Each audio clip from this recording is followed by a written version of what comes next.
Hello and welcome back to the channel. If you're new here, I would really appreciate it if you could like and subscribe if you like this content. So I'm starting this new series called What Should You Play? And it actually comes as it's interesting. It came as kind of a mistaken thought of another video that I made called What Should I Play? That What Should I Play video was something that I intended for just a couple of friends of mine. I put some a video together of a bunch of games that I'd like to consider playing. And I said, hey, my friends, hey, pick two of them and I'll go ahead and play them. And one of my friends said, hey, why don't you publish it? This is really good. Just go ahead and put it out and see what other people think. Well, one of my viewers, I'm going to probably mispronounce it, but it's Hushar Karimi.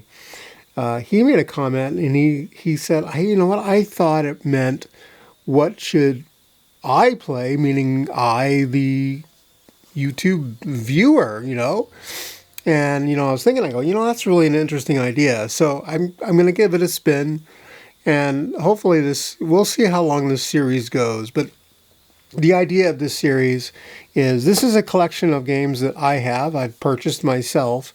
And I'm going to be going over various types of games. Like in this particular case, we're going over a Tokaido Duo, which is a two-player game. But I am 99% solo, so I look for games that I can at least play solo. It's interesting playing solo on a two-player game, but it actually works very well on this. And I'm also not only looking at different weights and different player counts, but also different prices, right? So games can go anywhere from, you can pick up a game for $10 or you could pick up a game for $100 or $150. It's very expensive. So I'm going to be going over games in this particular case that are $25 or less. This particular game, I believe, is on Amazon for exactly $25. If you were to go to Stonemeier's website, I think you can get a bit of a price break. Of course, you have to pay shipping, so that kind of takes up the extra slack. But at least, you're buying from the merchant that made this, and they're able to make get a little more money out of the deal than they would if they had sold it to Amazon. Amazon ends up making a lot more, that middleman. This is Tokaido Duo, and as you can tell, this is the Stonemaier edition, and it's really just a complete remake of the original Tokaido Duo. And also, what's important is this comes with a Atomo solo mode, which is exactly what I love. Let's go ahead and get into it. And like I mentioned, this is a game that I had previously purchased, so it's already opened and been played. The game actually is pretty simple. If in the grand scheme of things, it's pretty simple. This pamphlet, which is like basically 4 pages, 1, 2, 3, 4, covers the rules. You can kind of see what they are, the different components, the board. It's 2-player if you play with that, and it talks about the flow of the game, and it comes with Atomo solo mode. It is Atomo solo mode, and it basically gives you the rules on how the solo opponent moves and competes with you. So that's that. You run it with 3 different characters, right? Let me kind of zoom up here so you can see it better. So you have the merchant, you have the artist, and lastly you have the pilgrim.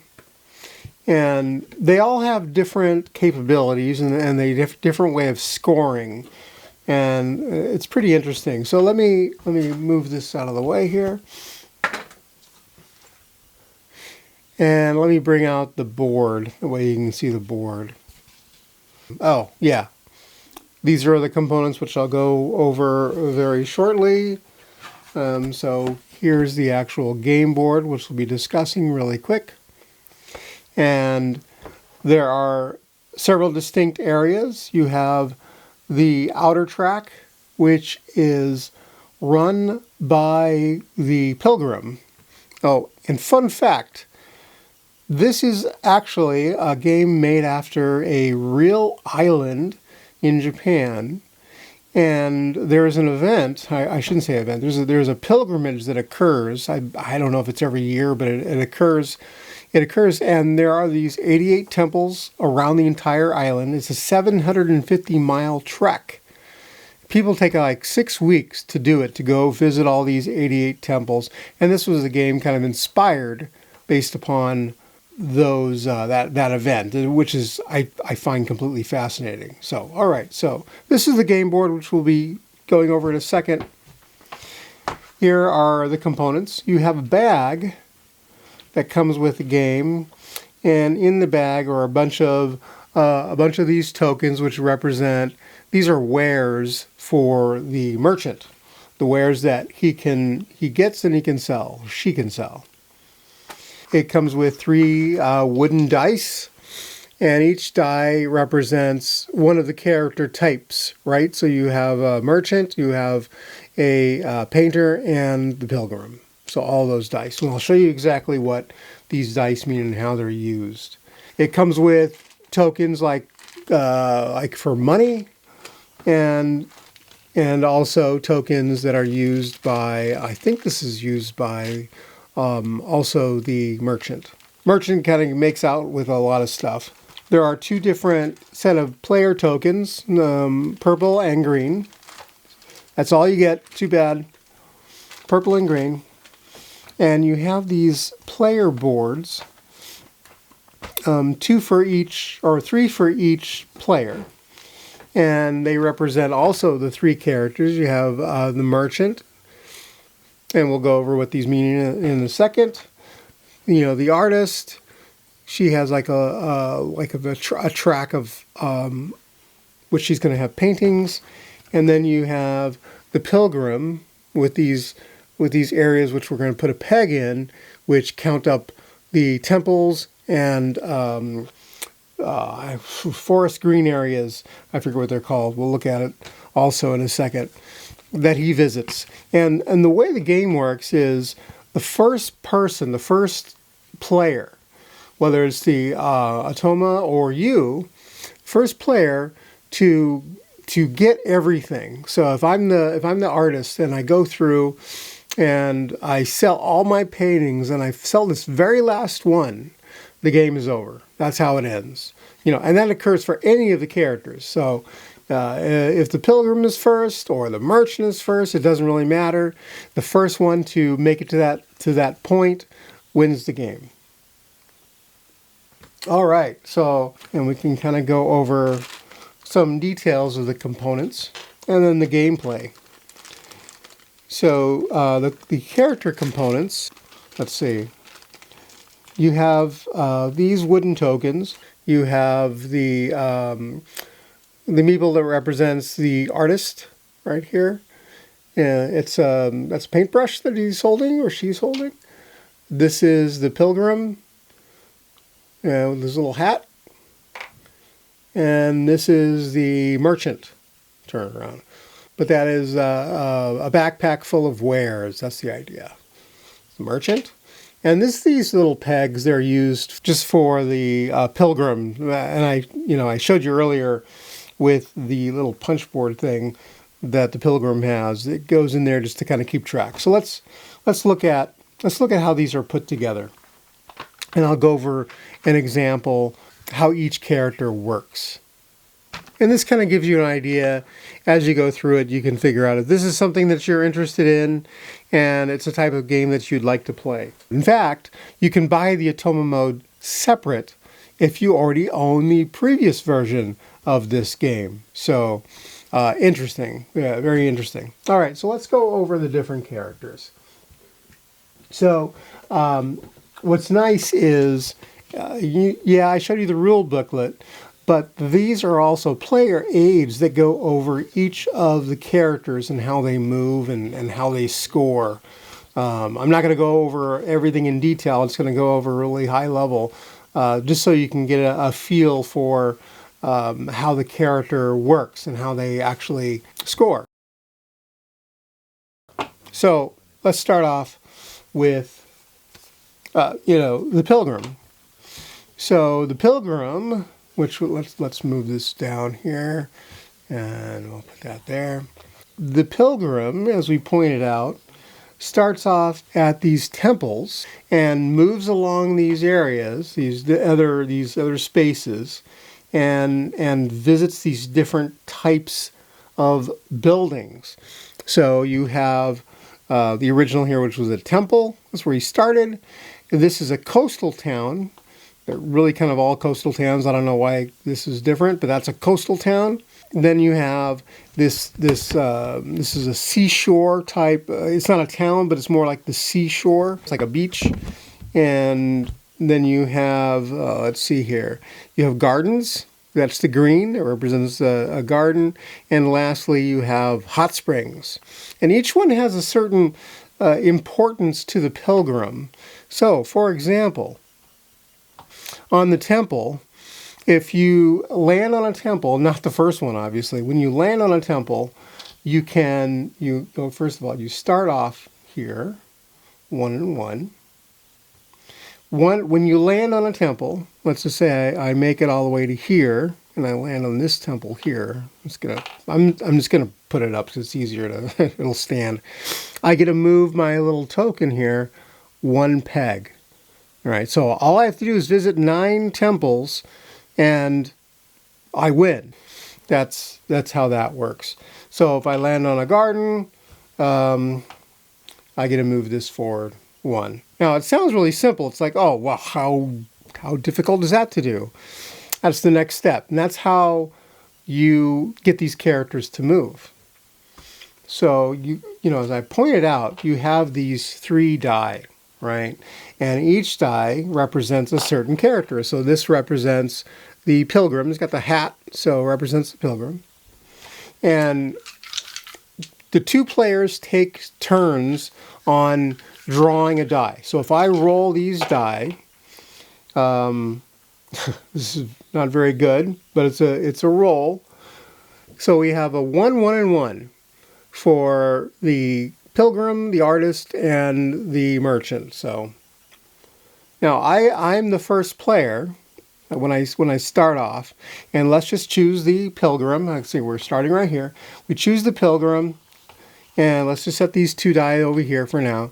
So we choose the pilgrim, and they have a 1, which all that means is I have to move 1 spot. So I believe the numbers go up to 4, and whatever number is there. So if I had let's just pretend I had a number 3 instead. So I would have to move 1, 2, 3 spots, right? I may have wanted to land on the seashore, but I can't get the seashore if I really needed it because I didn't roll a 2.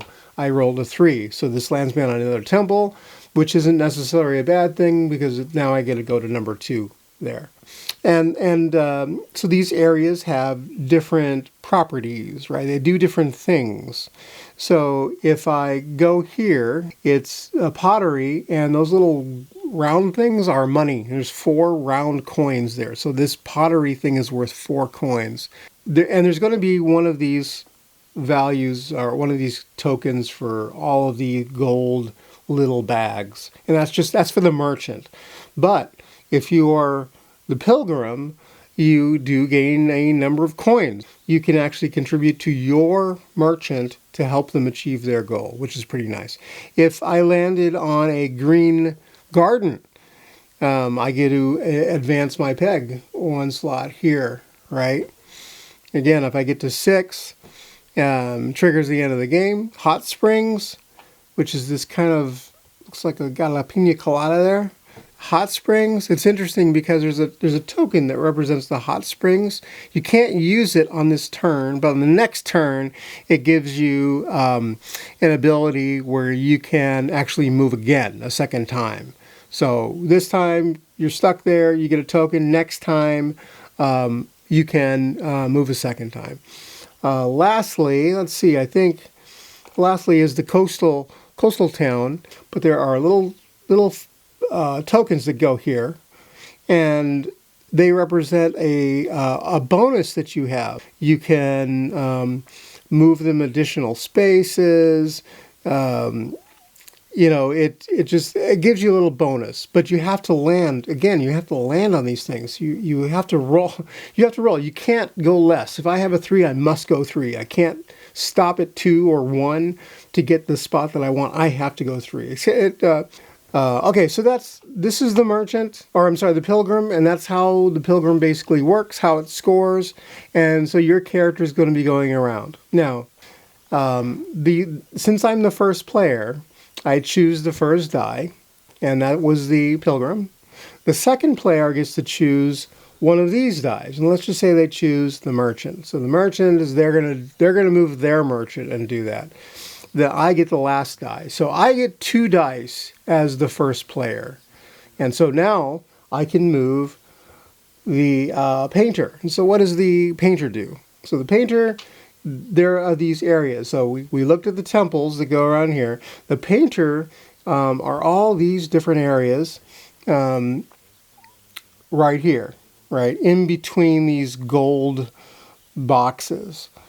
And so the painter starts out here, and the same thing. If I rolled a 1, I have to go 1 spot, and so I'll go 1 spot over here. And the painter has all of these.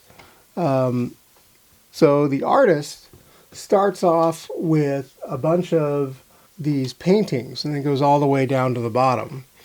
And so here's my. Let's just say here's my pilgrim and my merchant.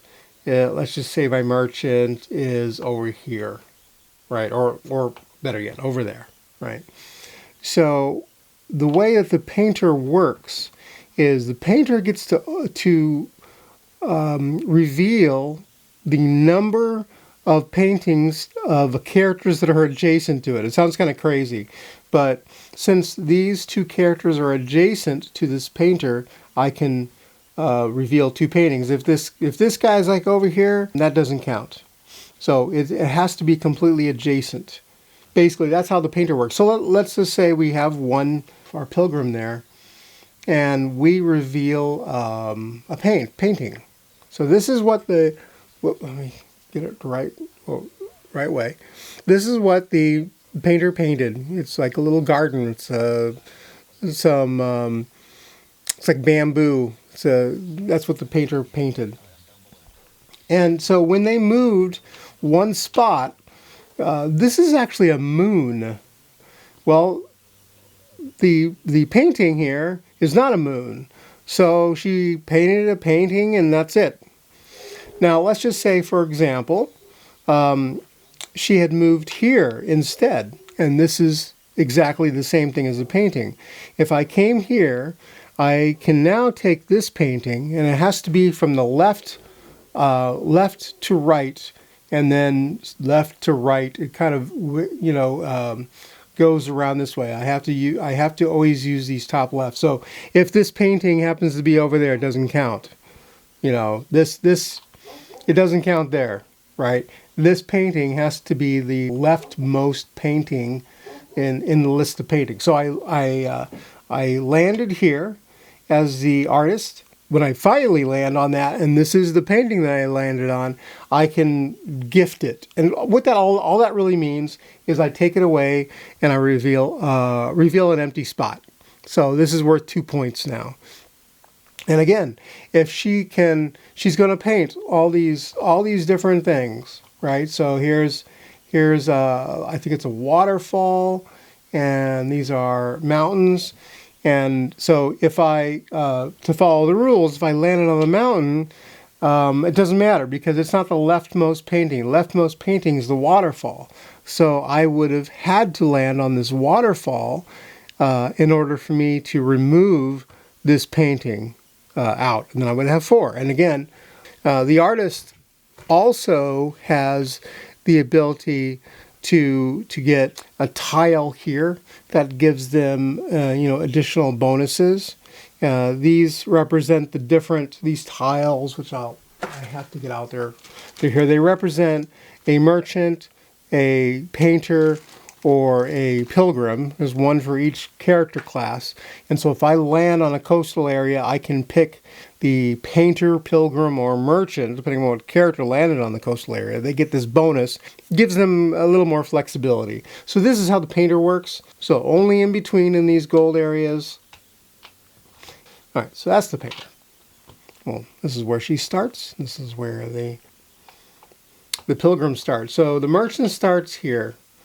And as I pointed out, every one of these areas with the little bag here, a gift bag, is a coastal town, a coastal place, coastal market, I guess. I don't know how you want to refer to it as. It's just a town that sells things. And I can sell to it, and I can make money out of it. Now, the merchant can only move on these gold lines. So I can't go this way. I have to follow this gold line around, and so if I rolled this, let's roll it again, get something better than a 1. I got a 3, right? I have to move 3. I can go 1, 2, 3, or 1, 2, 3. Now, what is the difference? These coastal towns, I can sell my wares. At this point, I don't have anything. If I, for example, if I were to go to this coastal town over here that has 2 things, and it just so happened to, these get pulled out of a bag. They don't actually appear here on the board. They get pulled out of that bag that I showed here. You just reach in here, you grab a couple of them. And in this particular case, this town has 2. I can get 2 things out of the bag. And when I stop and get these 2 items, these are pottery. Now I have, let's get the painter out of here. Get the merchant in here. Now I have 2 wares that I have here. That I have 2 pottery that I picked up. Now I need to move. Now this town right here will buy pottery. And they'll buy pottery for 4 coins each. So if I'm moving around my town, and again, I have to land on it exactly. So here's 3. I would have to go 1, 2, 3, right? The exact number. If I was like way over here, 1, 2, 3, that doesn't cut it. So I have to be able to land on it with a 3. If I land here, I can now sell my wares to this town. And since I have 2 pottery here, I sell the 2 pottery to this town, which will buy it at 4 coins each. So I'll get 8 coins. So I get 8 of these coins here. Now, when I get to 10 coins, going through and selling, I get to have this gold bar here. And so for every 10 coins that I'm making, or that the pilgrim even makes, can contribute to this merchant, I add another gold bar. And once I get to 6 gold bars, the game is over. And so that's how that works. And, as I mentioned earlier, every character has an extra special token they can pull out of here if they're the first to reach a coastal town, and it just kind of gives them a little bonus. So now the round changes, right? I once I'm done, now player 2 gets the first roll. They roll the die, they get to pick the first die, I pick the second die, they get the third die. So now I only have 1 character that I can move, and so I got to make it good and kind of plan this in advance on where I'm going to go, how I'm going to move. And so there's a little bit of take that in this as well. So if I'm here at this coastal town, the opponent can't land there either. You're not able to share a space as far as I know. I have to look at the rules again. But there's like a little bit of take that where if I'm in a spot, they can't get that benefit. So if they really want to go to that town and sell their wares, they can't do it. They're going to have to wait or move a different character. That is Tokaido Duo, right? And there's definitely a lot here. This, like I said, the game sells for $25 on Amazon, or like 22 off of Stonemeier's website. I mean, it really is interesting. Does it have a lot of replay value? Yeah, medium in the replay value scene here. Only because your characters always start at the exact same place. That's how the rules are. They always start here. Of course, the die makes it a bit random. You get different things. And so every game is, in the case of you're playing against Atoma, it's a little bit of a puzzle, a little bit of randomness going in, a little bit of puzzle to kind of solve it. And if you like that kind of thing, it's great. If you have two live players, then, you know, I would think it's a lot more interesting because, you know, people will think more than the Automa. But anyhow, that is Tokaido Duo, $25 or less. As far as the complexity of this, there's a site called BoardGameGeek.com, and they rate games based upon a weight, and that weight goes from, I don't know if it goes to 0, but it starts off at 1 and goes to 5, 5 being the most complex. It's just a complexity rating, and that just means more things for you to think about. And so there's a little bit of strategy involved and a little bit of complexity because you're trying to look ahead and plan ahead. And so the complexity rating of this out of BGG, Board Game Geek, is 1.84 out of 5. To me, anything that's less than 2 is fairly easy to learn, fairly easy as far as a cognitive load. You're not having to like keep all these things in your mind on having to figure it out. It may look complex if you've never played this before, but once you understand the rules and how each character moves and scores, it really becomes the same. So that's really why it's a little more than just a 1. So everything folds up, goes into this nice little box, and which I'm not going to put together right now. But yeah, it's really a good game. I've played it several times solo, and I've gifted one of the games to a friend of mine, and they really enjoyed it. Yeah, so should you play this? I think so. You should at least play it once. Should you buy it? Well, it depends if this is your type of game. If you think that this type of strategy kind of planning game is something that you would play several times and not get bored of it, yeah, great. You could buy them used. That's another option. Go to a game store. I often I live close to the Tabletop Tycoons arcades. They're their main headquarters here, and they have a small little game store there, and they have a used section. I go over there and I look and peruse used games and pick them up. You might be able to find this used, and as I mentioned before, you could find the original non-Stonemaier used, and that really functions the same way. And if you want to play the Atoma, you can buy the Atoma packet. That's the addition to that. So I mean, you have the exact same options. So those are the reasons why I think that you should at least look at it. The price isn't terrible, but you know, again, you're going to have to weigh it against how many times you think you're going to play it. You're going to play it twice. $25 is pretty expensive for a game you play twice. But you know, you keep it on your shelf and you pull it out, you know, a couple times a year, and you keep it. Then yeah, sure, it's worth keeping around. It's worth buying. But anyhow, thank you very much for watching. If you've watched all the way to the end here, again, if you could like and subscribe, it will really, really help me out. I'm going to make more content like this, and you'll help me continue doing that if I get people to like this particular series. If you don't like this series, then I'm going to stop it.